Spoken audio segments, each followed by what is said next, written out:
मैं कह रही थी ना, शिफोरा पे सेल चल रही है तो कुछ ब्यूटी प्रोडक्ट्स भी ले लेंगे। पापा मैं और प्रिया शॉपिंग के लिए मार्केट जा रहे हैं। वो एक्चुअली ठंड के लिए कुछ कपड़े खरीदने थे, तो आपके लिए कुछ लाना है तो बता दीजिए। नहीं बेटा, मुझे कुछ नहीं चाहिए, तुम जाओ। सुनो, पापा के लिए शॉल ले लेंगे, पुरानी हो गई है। नहीं बहू, ये शॉल पुरानी जरूर है लेकिन गर्म है और इससे सुलोचना की यादें भी जुड़ी हुई है, तो जब तक चल रही है इसे ही ओढ़ूंगा। ठीक है पापा जी, जैसी आपकी मर्जी। चले।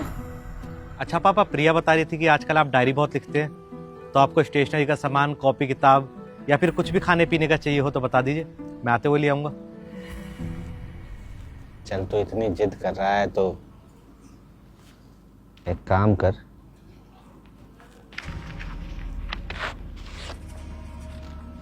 ये लिस्ट है मेरी, ये सामान ले आना। चलो।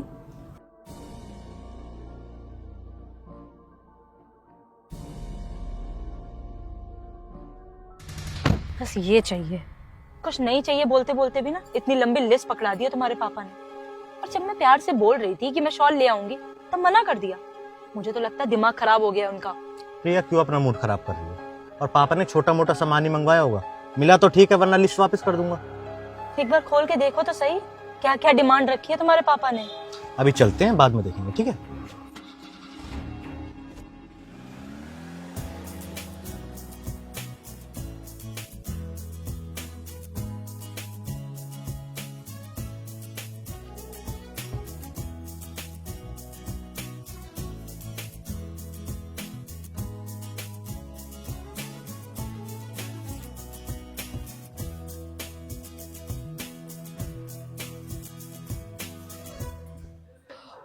थक गए। एक बार मार्केट आ जाओ बस, फिर मन करता है ये ले लो, ये भी ले लो, ये भी ले लो, सब ले डालो। तो और कुछ सामान पसंद आ रहा था तो ले लेती, मैंने तो ऑलरेडी क्रेडिट कार्ड तुम्हें दे ही रखा था।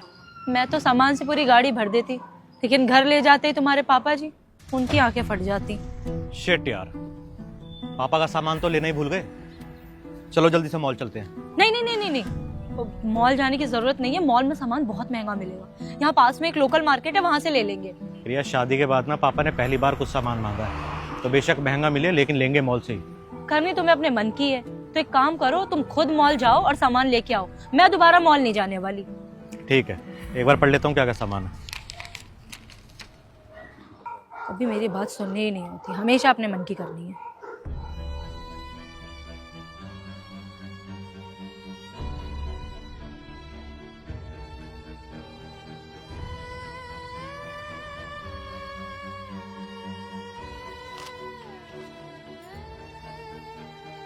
बेटा मुझे कोई चीज, कोई सामान नहीं चाहिए।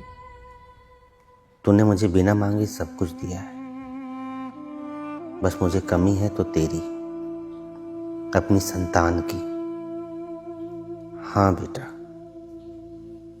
मुझे तेरा थोड़ा सा समय चाहिए, वही समय जो तू शादी से पहले मुझे दिया करता था।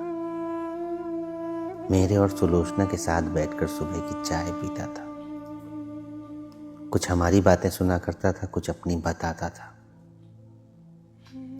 याद है रीना से अपने संबंध के बारे में तूने हमें चाय पीते हुए ही बताया था।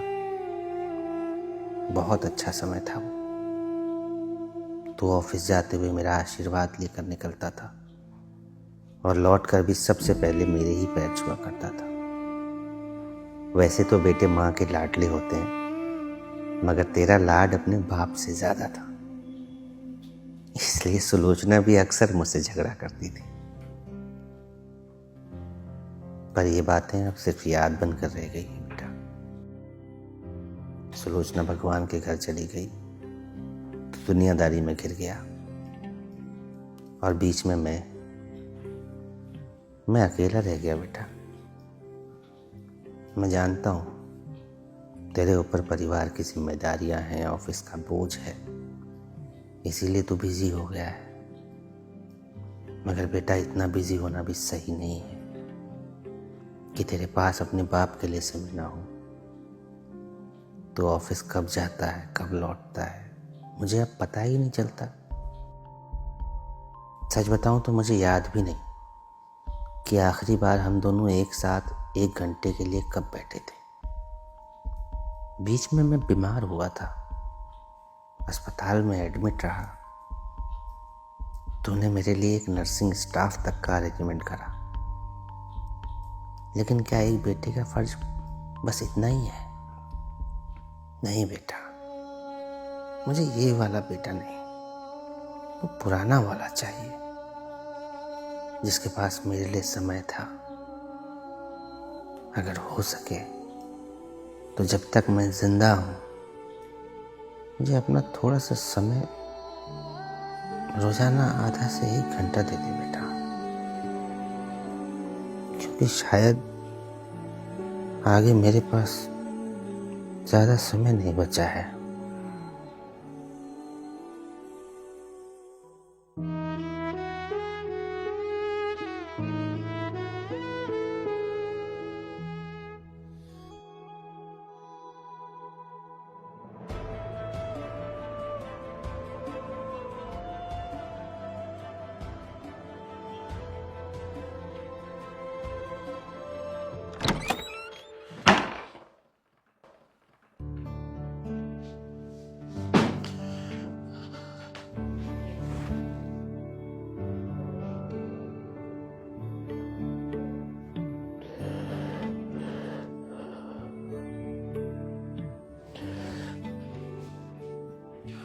मुझे माफ करना पापा, मैंने आपको मेरी जिम्मेदारी समझा। मैं भूल गया था कि बाप की सेवा करना बेटे का फर्ज होता है, कर्ज नहीं।